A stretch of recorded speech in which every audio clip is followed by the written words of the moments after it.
गेल्या काही दिवसांपासून पुणे जिल्ह्याला पावसाने झोडपून काढले आहे। काही आठवड्यांपासून पुणे जिल्ह्याला पाणी पुरवठा करणाऱ्या धरण क्षेत्रात चांगलाच पाऊस होत आहे। त्यामुळे पुण्यातील 4ही धरणांमध्ये 80% अधिक पाणीसाठा तयार झाला आहे। त्यामुळे पुणेकरांना मोठा दिलासा मिळाला आहे। राज्याच्या विविध जिल्ह्यांमध्ये गेल्या काही दिवसांपासून मुसळधार पावसाने हजेरी लावलेली आहे। पुणे, सातारा, सांगली, कोल्हापूर या जिल्ह्यांमध्ये गेल्या 4 दिवसांपासून धुवाधार पाऊस कोसळत आहे।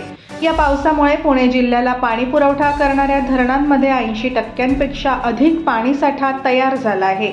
पुण्यातील 4ही धरणे मिळून 86.51% इतका पाणीसाठा आता तयार झाला आहे। गेल्या वर्षी याच काळात 74.17% इतका पाणीसाठा होता। पुणे जिल्ह्याला पाणी पुरवठा करणाऱ्या मुख्य धरणांपैकी खडकवासला धरणात 86.24%, पानशेत धरणात 94.99%, वरसगाव धरणात 81.86% आणि टेमघरमध्ये 80.3% इतका पाणीसाठा आता आहे।